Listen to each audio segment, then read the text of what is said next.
Welcome to another In Wheel Time podcast, a 30-minute mini version of the In Wheel Time car show that airs live every Saturday morning, 8 to 11 a.m. Central. Anywhere.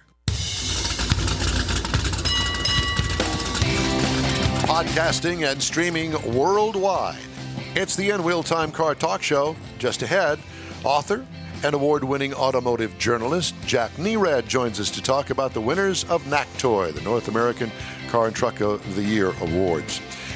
Conrad's going to have the In Wheel Time Car Clinic, and we'll have this week's automotive news. Howdy, along with Mike out of this world, Mars, King Conrad DeLong. We always need more Jeff Zekin. I'm Don Armstrong. Thanks for joining us this morning. And live from L.A., Hollywood. We're just going to say Hollywood because everybody else from Hollywood. It's not in Hollywood. Hollywood Jack? The Hollywood Jack. Jack, good morning to you, sir. Yeah, well, I first lived in Burbank, and, Johnny Carson came from beautiful downtown Burbank, but they called it Hollywood, so you're 100% right. Yeah. Wow, first time. I've been there, right. and actually, did you ever go to the Tonight Show? I did, actually. I wrote some material for a comedian who was on the Tonight Show. So that was kind of cool. Very cool, yeah. That was way back in the day. I will tell you, in the 80s. yes. Lenny Bruce? No. Rodney Almost. Dangerfield? Yeah. I did write for Rodney Dangerfield, actually. Did you? Wow. But that was not... But you can't get any respect. Yeah, no respect I for still it. don't, yeah. So how are welcome to the show. Thank you. how are things out there in L.A. this morning?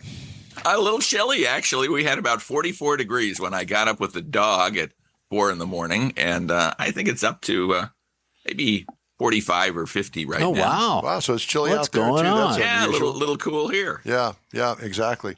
And, I hear you're in for single digits, though, or something yeah. like that. Well, the wind chill factor is on Monday supposed to be in the single And digits. somebody will turn all the electricity off when that happens. Yeah, Each one of us has a single That's digit. when the electrical grid fails, when we need it the most. That's another story unto itself. We could have a whole another show Just on weather. talking about the weather and the grid.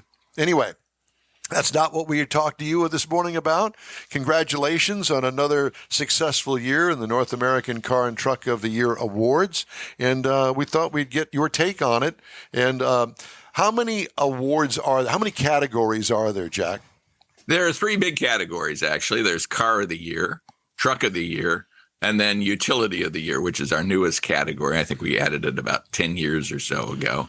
And we added it because sport utility vehicles were lumped in with trucks typically, and Yes. they're very different animals, right? So it kind of didn't make sense to have one or the other, so we decided to have both. Although many of those used to be based on, for the most part, car chassis, car bits Yeah. underneath them. Well, and some had truck chassis too, and That's right. they were passenger vehicles. Trucks meant to tote stuff typically, although there's plenty of people who are using them just as passenger cars these days. But a sport utility is meant to haul people mostly, and so 2 different tasks. So we decided to switch it off. Were there any runner-ups, or just 3 awards: car, truck, and utility? There were 9 finalists, 3 in each category. So there were essentially 2 runners up in each category. I got you. And then the winner. Well, just the 3 that are nominated for each category. I mean, that's bragging rights in itself. Yeah, I think so. It's kind of like an Oscar nomination, right? I mean, it's great to win the Oscar, but if you were nominated, that means you're being recognized by a lot of folks as top notch, and so being one of the top 3 in any of these categories is a terrific honor. And how many people voted for these winners? Our jury consists of 50 members. We keep it to 50. They're mostly from the United States. We have about half a dozen or so who are from Canada. Obviously, they're a much smaller country in terms of population than we are. And all auto experts from different fields. There's some enthusiast writers, some industry writers, some people like me who are in broadcast media in addition to writing. So a nice combination of folks. Yeah, well, that's good. And so does everybody have a vote per category? they have the same sway. Let's put it that way. The way we do it is we, depending on what level we're at, whether we're voting for finalists or semifinalists, we have a different procedure where you can you get X number of essentially votes you can apportion to various cars. So in the finals, I could have apportioned 10 points to my top car, or split up that 10 points, in any way I wanted, 6-3-1, something like that. Yeah. Did you do that? Have you ever taken that? Did you ever take your whole 10 points and say that's the one and that's all? I have. Stuffing the ballot box. And when I thought what one absolutely deserved to be the car of the year, would be the winner, I would give them all of my 10 points. This time around, it was a little more nuanced, so I spread the points around a little bit. And what do you mean by nuanced? Well, I think when you look at, say, the car of the year field, okay, you had the Hyundai Ioniq 6, which happened to be World Car of the Year last year. You have the Honda Accord, which is a really, really good car. Maybe not particularly exciting, but they've done a marvelous job with that car, especially at the price.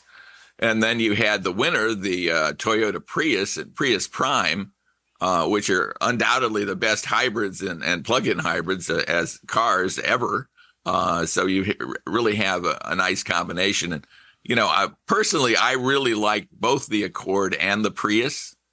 And so I split my votes mostly between those two vehicles. Interesting. And when you really had your eye set on the winner, how did that play out with all of the other journalists? Did they kind of go along, not that they knew what your vote was, but did they kind of feel the same way?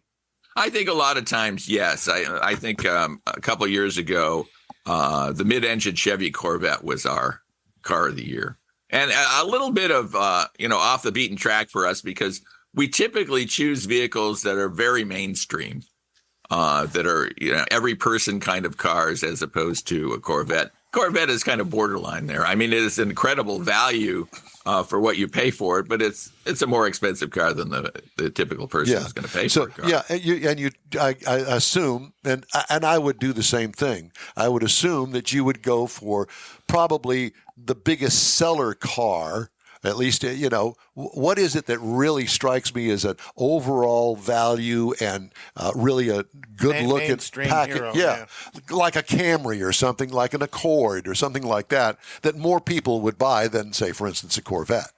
Yeah, that figures into it pretty significantly, and you see that. I mean, Prius is a pretty high-volume car. Certainly, the Accord is a very high-volume car.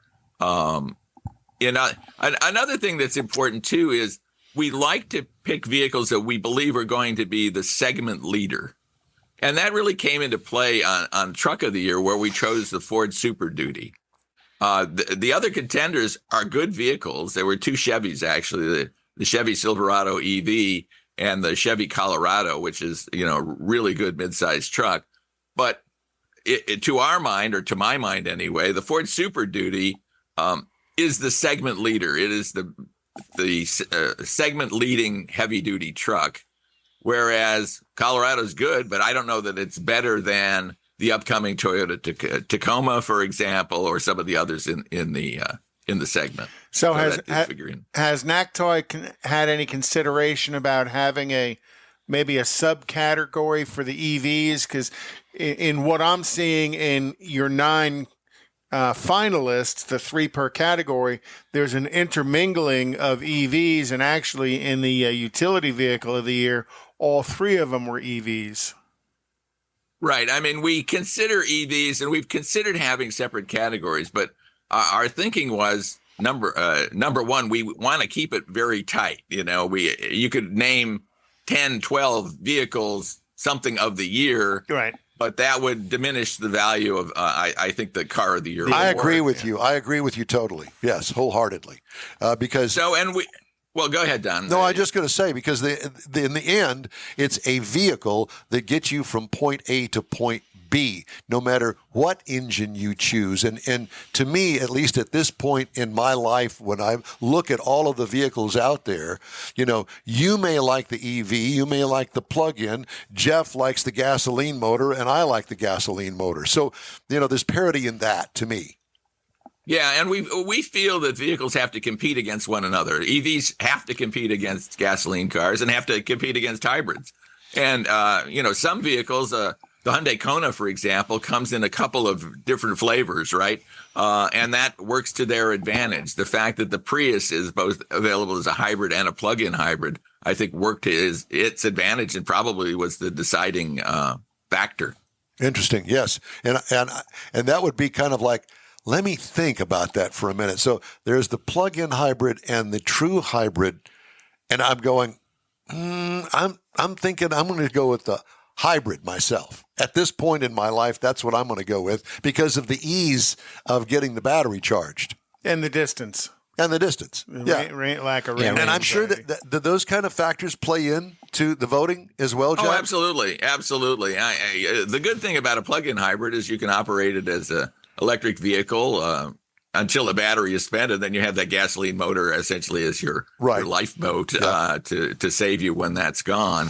A lot of people can get by probably operating it as electric vehicle for around town errands or, fairly short commutes, that kind of thing, ad infinitum, right? But then when they want to go to grandma's house, in West Texas or something like that, it's a whole different thing. And yet they don't have the issues they would have if they had a pure EV. Yeah. Well, and where you are out in California, I know that there's a lot more support, technically speaking, with chargers. They're much more plentiful out there. So if you get caught a little bit short on your charge on your plug-in hybrid or your plug-in electric, you find a place that you can plug it in and get charged. Whereas if you're going between here and San Antonio, say, that the charging network, just the infrastructure isn't quite there yet and could be a problem if you're going to go on from San Antonio, as you mentioned, to West Texas. Yeah, it could be very difficult. And, the technology keeps changing. We have a lot of chargers out here, but a lot of them are level 2 chargers. They're not fast chargers. And now the trend, of course, is to fast charging. Nobody wants to sit at a charger for hours and hours or leave their vehicle on a charger for a long period of time. It's onerous enough to be, I think, to sit at a charger for half an hour at a fast charger to get topped off. And that's where I am right now. I just can't imagine myself having a choice of going, let's see, I can get a car that basically gets 40 miles per gallon of gasoline, and I can put all of that little bit of gasoline in there and go from here to San Antonio and still have gas left over and with a 5-minute fill up, as opposed to 3 stops between Houston and San Antonio just to get there to keep it charged. There's an hour and a half out of my life. Plus money, because if you stop, you're going to stop at a Buc-ee's, and you know it. Money at Absolutely. Buc-ee's. Or even worse, a Walmart. Another thing, Jack, it seems like the Hyundai Kia sisterhood has made great inroads in NACTOY, with, 4 of them of the 9 were nominated. Yeah, they just build really good vehicles. I mean, they're engineering stuff that looks great, that is a high value, high quality. It seems like their reliability is quite high. So they've really come a long, long way. But Jack, to that end, let's talk for just a minute about Asian cars, because obviously that is one. Those are Korean, and as opposed to Japanese, I think that the Japanese, even though it's an Asian car, I think that the Japanese cars seem to have a little bit more quality to them. Do you? Well, it depends on how you measure quality. And, I talk to the people at J.D. Power a lot, and they measure quality essentially by lack of problems, right? Yep. And they also look at reliability by lack of problems, but just over a longer period of time. Some of those problems are they're not anything mechanical or technical, something really that's gone wrong. They revolve around people not understanding how to use something. Infotainment systems are key. And then you have issues with connecting Apple CarPlay or Android Auto. You guys probably all experienced that. Anybody who does car testing has had snafus with the Apple CarPlay connection, that kind of thing. Yes, exactly. And that's counted as a problem. That's not necessarily it's not going to strand you by the side of the road. Correct. Yeah, you can't discount. But it's irritating. Yeah, you can't discount the loose nut behind the wheel. True enough. Absolutely. And you're speaking to one right here. Yeah, there's probably So, 5 of us on this panel, right? No, that's it. So, Jack, what is the car of the year? The car of the year is the Toyota Prius.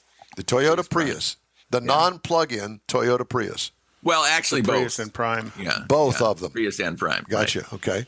And the truck is the Chevy Heavy Duty? No, Ford Super Super Duty. Duty. Ford Super Duty. Gotcha. Right. That'd be the 250. Well, 250, 350. 250 on up. Yeah. Either the Super On Duty, us. right. Mm-hmm. And the utility? The utility is the Kia EV9, the first, kind of affordable 3-row electric vehicle. I don't believe that I've had an EV9. Have you had one of those, Mars? You haven't? You need to turn your microphone on. Good looking car.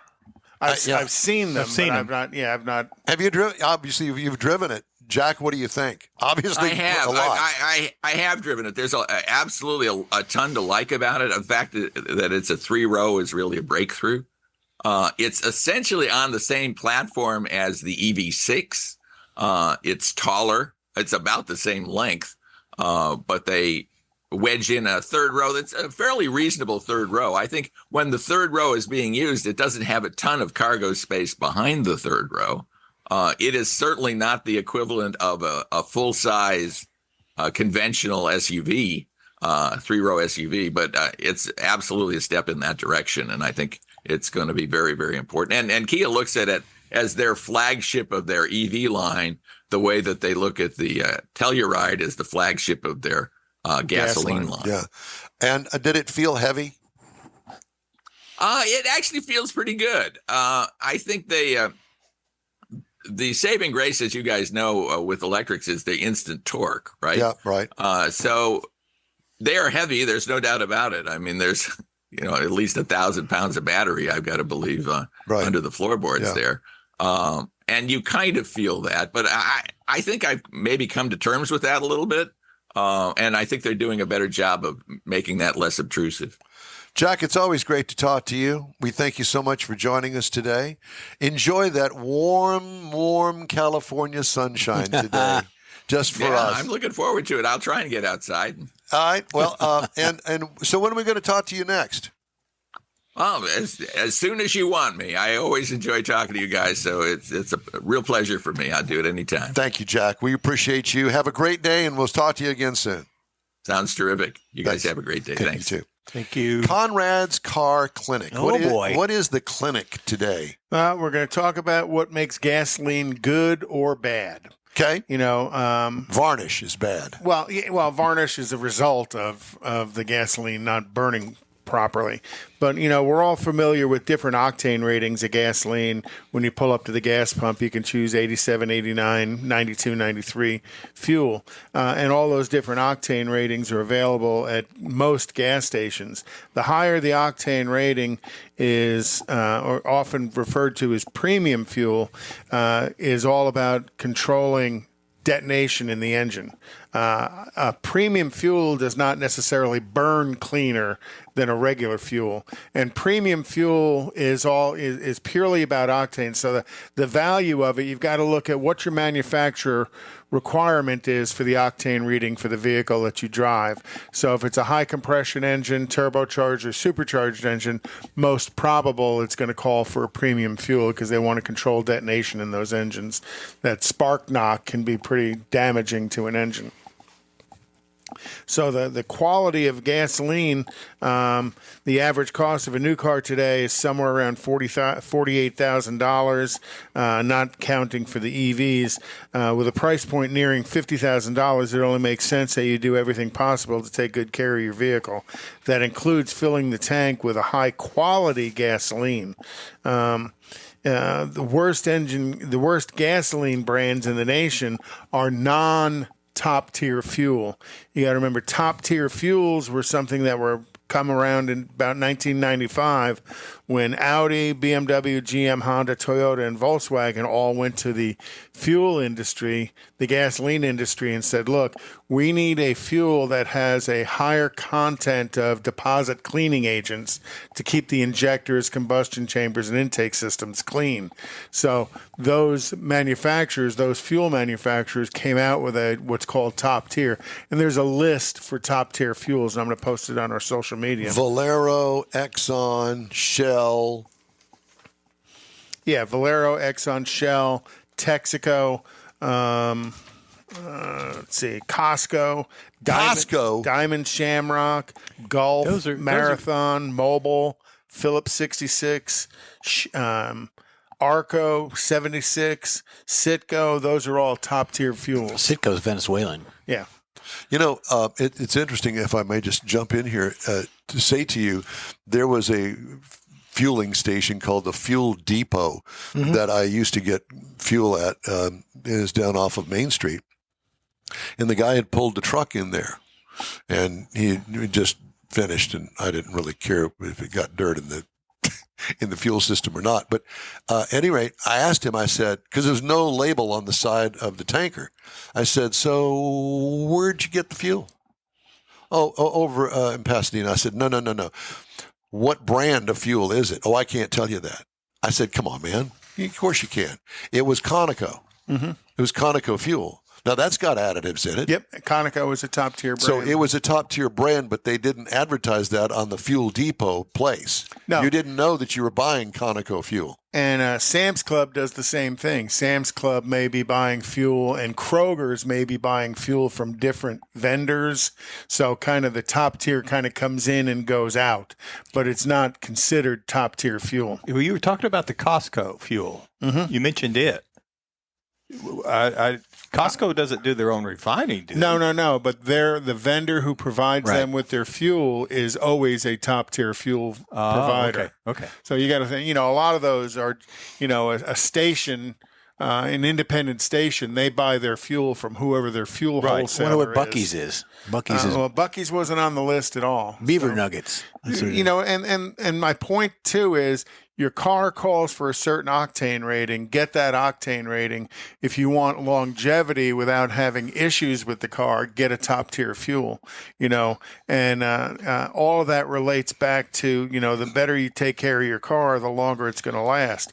Those who are not top tier fuels are BP is not top tier, which surprised me. I figured BP would be. Circle K is not. Speedway. Amco is not, Love's is not, Murphy's, Pilot J, Safeway, and Sam's Club is intermittently top tier, but not consistently top tier. Interesting. I didn't know that. So there's a reason why that fuel is slightly cheaper than what you see at the Shell, right? What you see at the Shell in Texas. Water is the additive. Is that the fuel truly is cheaper because they don't have the higher content of deposit cleaning agents. Well, I have to tell you that I filled up the Corvette last weekend. Right.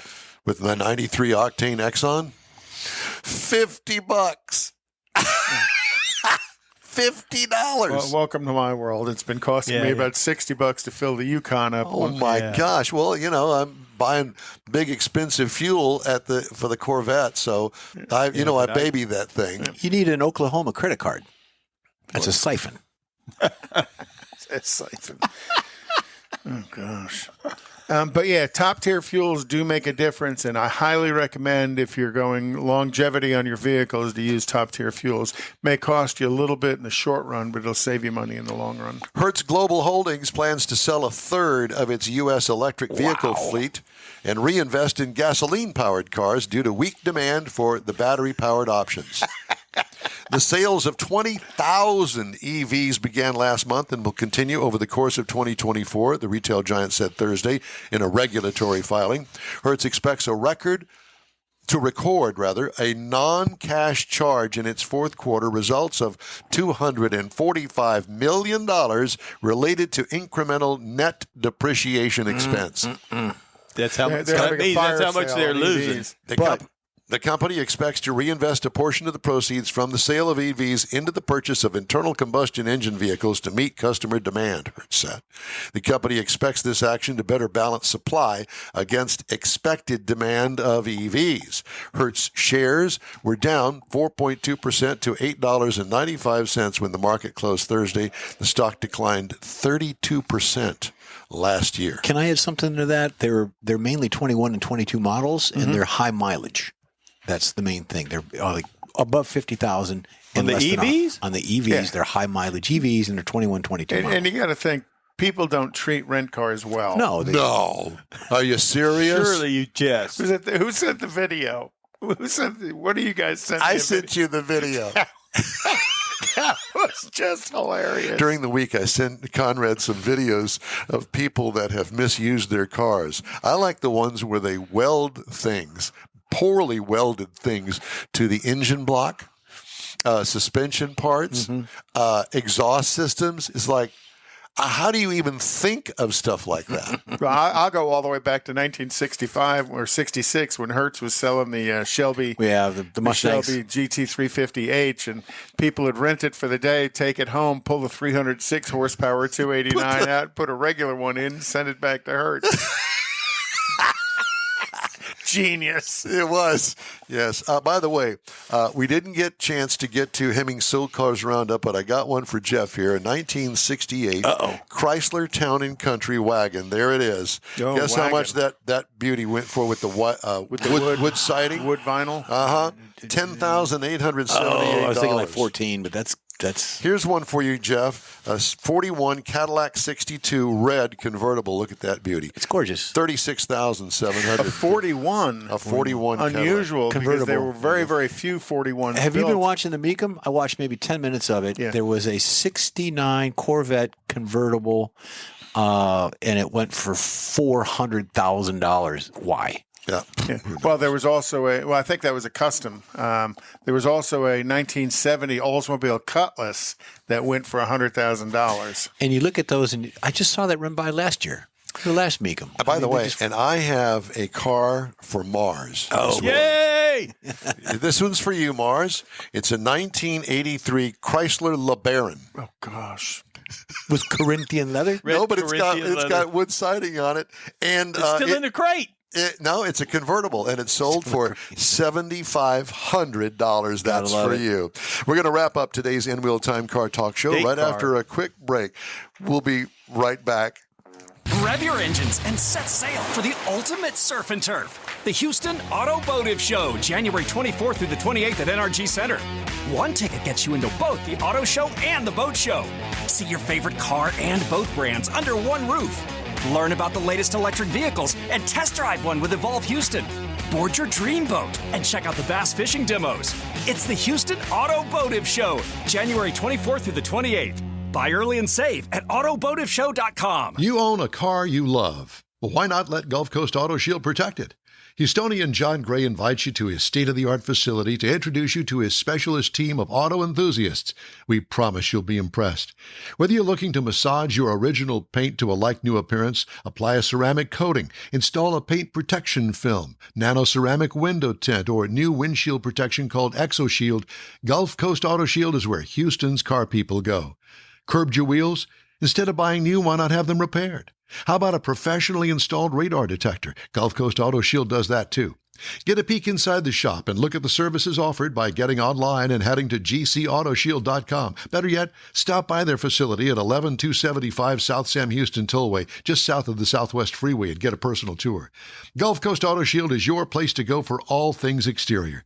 Call them today, 832-930-5655 or gcautoshield.com.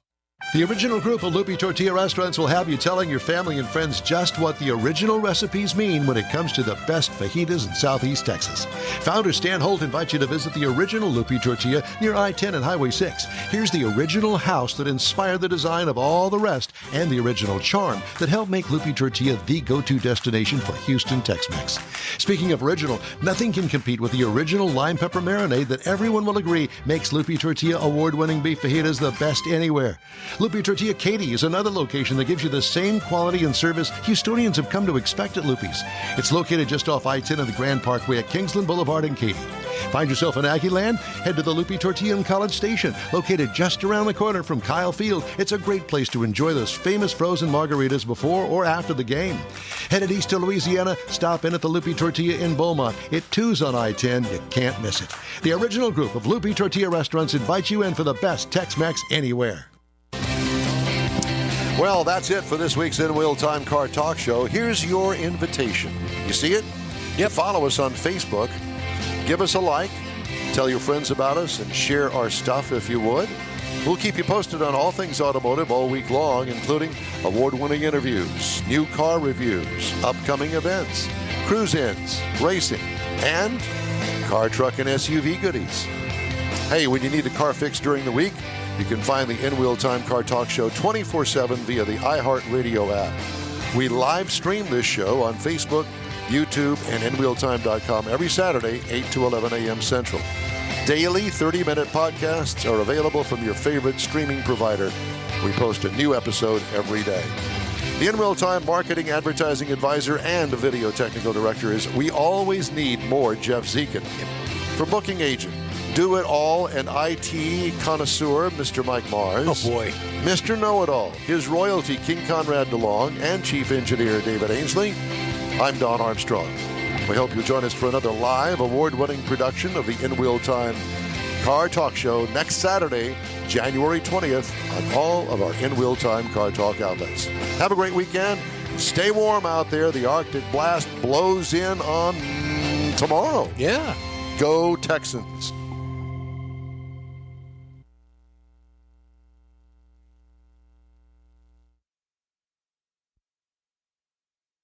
That's it for this podcast episode of the In Wheel Time Car Show. I'm Don Armstrong, inviting you to join us for our live show every Saturday morning, 8 to 11 a.m. Central on Facebook, YouTube, Twitch, and our InWheelTime.com website. Podcasts are available on Apple Podcasts, Spotify, Stitcher, iHeart Podcast, Podcast Addict, TuneIn, Pandora, and Amazon Music. Keep listening, and we'll see you soon.